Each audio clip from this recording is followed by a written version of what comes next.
Let's talk about the best two cities to retire in Ecuador. Hi, I'm Cristina. I was born and raised in Quito, Ecuador, and I would like to do a quick comparison of both cities. Ecuador now is a hotspot for people to retire either from United States or Europe. And there are two main cities that have brought the attention of a lot of people. And of course, I will root for Quito since I'm from there. But I have heard great things about Cuenca. And last year, while I was visiting Ecuador, I did go through Cuenca. I spent a couple of days there. And that city has really grown a lot. It's gorgeous, it's beautiful. So today I wanted to talk about both cities and, kind of give you my opinion, what I believe, would be the life in Quito, the life in Cuenca. They're pretty similar, but at the same time, kind of very different.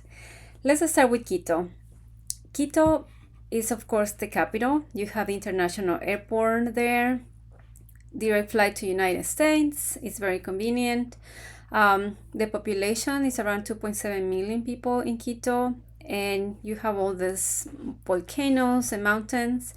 Now in Quito, you also have the city type of lifestyle. It's a little busy. A lot of people, work there. So it's a little different from Cuenca. Now, why do I love Quito so much besides, of course, being home? I don't know. I just like that you can have actually both things at the same time. You can have the not crazy but kind of busy lifestyle, like you have these restaurants, and I don't know, I don't go to bars, but there are plenty of bars, and you can have like a lot of active life there. But at the same time, if you go to other places in Quito, you can go to a more quiet place, like where my house is in Quito. It's more outside in the valley, and it is gorgeous, and the still is super close to the main part of the city. Now, what I don't like about Quito a little bit, I guess, is like the traffic. I gotta be super honest with you. Traffic in Quito is horrendous. It's very bad, to be honest with you. When I go to Quito, I mean, I'm a good driver, but it is so stressful, especially if you have been in the United States all your life and then you go there. It might be shocking to you. Even for me, every time I go there, I have to kind of get mentally prepared to drive there. People don't respect the traffic signs, they beep a lot, and it gets very hectic. But at the same time, I believe actually driving is safer than taking the bus. So either or you have to drive. But besides that, I will always root for Quito.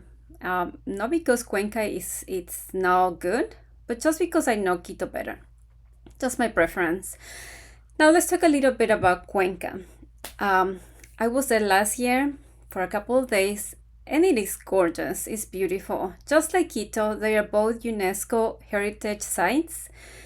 They have a beautiful old center. It's called the Centro Histórico, just like in Quito.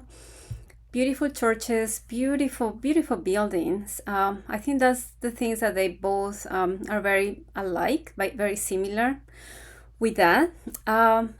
But in Cuenca, I think there are a lot of expats. There's a lot of people that have moved from either Europe or United States already.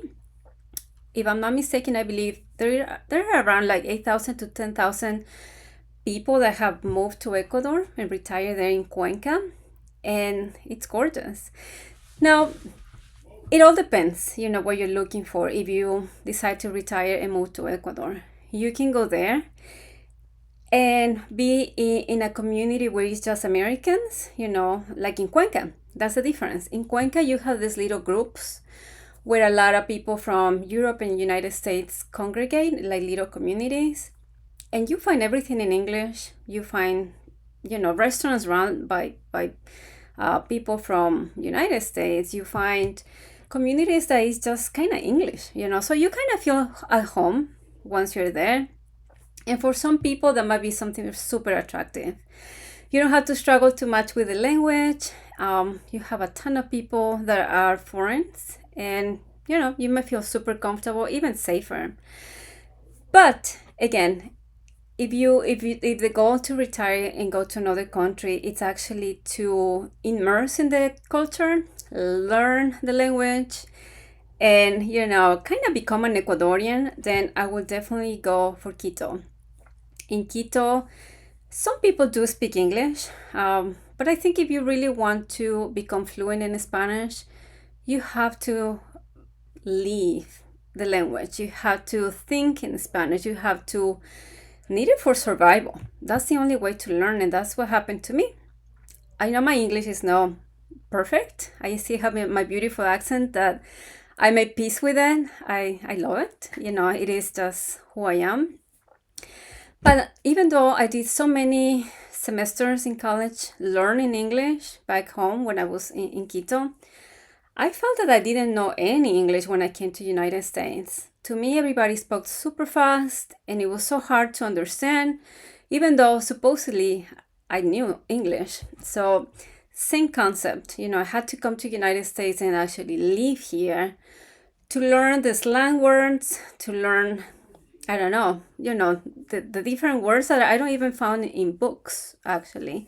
So same thing with the Spanish. So if you really want to kind of become an Ecuadorian, I will definitely go for Quito. You can learn how to be un quiteño, which is, someone that was born in Quito. Now, between both cities, I would say the weather is alike. We can do some, side-by-side comparison between two cities. Let's go with Quito. Quito has 2.7 million people living there versus Cuenca is only 600,000 people. Regarding altitude, Quito and Cuenca are about the same. Quito goes around 9,000 feet and Cuenca 8,200 feet. The climate is very similar. Housing, around $400 a little apartment in Quito. It's a little more expensive in Cuenca. The houses are around, the renting of an apartment, $500 to $750, and of course includes the utilities. Regarding expat communities, in Quito is growing, it's very international, and in Cuenca is around 8 to 10,000 people, so it's kind of strong in Cuenca. Now, the convenience of being in Quito is that it has an international airport, Mariscal Sucre, and in Cuenca you do have an airport, but it goes just to Quito. You have to go to Quito and from Quito take a flight to United States. Now the vibe in Quito, again, is a big city. You have a city life, it's a little more busy. It's kind of bigger also. In Cuenca, you have it's a small town. You can actually walk places. Everything is closed. Now, who is Quito best for, or Cuenca? Quito is good if you like the urban lifestyle, you like activities and business. And Cuenca is more if you want something more community oriented, slow pace. Both cities are UNESCO sites, which is beautiful. You will definitely have a blast in both cities if you love old churches and all the beautiful stuff. Now, regarding the monthly budget, I believe still Quito wins. It's a little cheaper. I mean, not by much, but you can definitely have more things for less in Quito. So yeah, that's a little comparison, and you can let me know in the comments, what do you prefer, Quito or Cuenca? You can also take the quiz that it is in the description of this video to see if Quito actually is a good city for you to retire in. And I think that's it for now. Please enjoy the next video and like and subscribe. Bye-bye.